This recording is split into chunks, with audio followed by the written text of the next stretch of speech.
Okay, so we finished our journey with the Bond50 set last time, and we had seen through all of the Bond films from Dr. No right through to Quantum of Solace, and of course the set here has a space for the upcoming Skyfall Blu-ray release. And so in a minute we'll talk about what we thought of Skyfall, which we just saw yesterday. Just a recap of the Blu-ray set. Mostly good quality restorations from Lowry. The Brosnan one's probably being the most disappointing. The big name brand films look great. The sound is pretty consistent throughout the set. Just a couple of films where the dialogue could have been beefed up a little more. And all the great special features from the Ultimate DVD collections that came out a few years ago, plus a brand new disc of special features which were okay. Not really a huge selling factor on the set because they weren't the greatest little compilations, but they were okay. Now the set was split up into two books with in chronological order, with the discs like so, and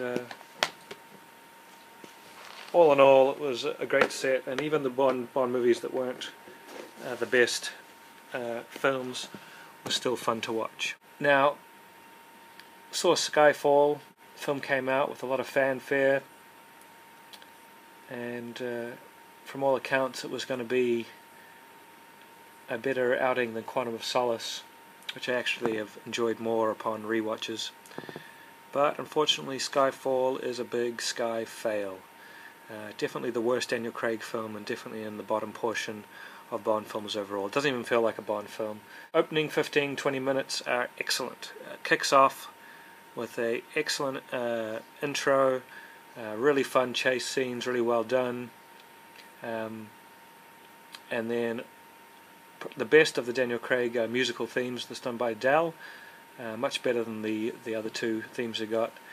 And then it slows down, as all the Bond films tend to do, but this one slows down really heavy. And other than one other little action sequence that I liked in the film is just a dull mess. It doesn't feel like a Bond film at all. It's so morose. You have this exciting Bond music set over pretty much nothing happening, and the storyline they tried to go for is mildly interesting, but all the plot points don't make any sense. It's probably got more plot holes in it than any other Bond film I've ever seen. The whole plot does not make any sense if you just sit back and think about it for 2 seconds. And because the film isn't wowing you at any stage, it makes them all that more apparent. When you get wowed by the grandeur of a Bond film, you can often don't even think about all the holes in the plots, because there always is some. But this was so dull that they stuck out like a sore thumb. The good things about it, other than those couple of scenes I mentioned, was that Javier Bardem was a really interesting villain. All his dialogue was really well delivered. I really liked his performance. Daniel Craig was good for what he had to do, but they went too far into his backstory. I didn't really want to know about James Bond's backstory. I want it to be a mystery. I want them to just hint at it. They really just opened it up like a big can of worms, and they kind of tried to turn him into Bruce Wayne. Between the plot holes and that, I can really see why people compared it to Nolan, which is just not the filming style, but Nolan's films are full of plot holes, and this whole opening up the backstory to such a degree, leaving nothing to the imagination, really is totally Nolan-y. But the film, I was just waiting for it to end. The finale, it opened up with a boom and it went out with a whimper. Just really poor. Now the post-climax, if you call it a climax, 5 minutes sort of set it up as a kind of harkening back to the days of Sean Connery. I'm not going to I don't want to give away spoilers, so you'll see what I mean with the way it's set up. But I could see that coming a mile off, pretty much from the first moment that Ralph Fiennes shows up. You know where it's going, and I predicted that as soon as I saw it.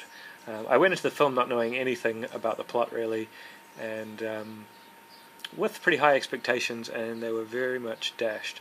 So in a few seconds you're going to see where it ends up in the final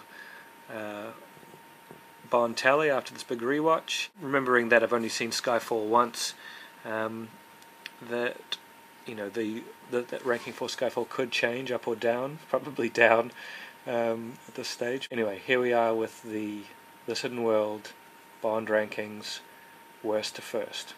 Thanks for watching.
Video game generation limits the descent, puts them to sleep.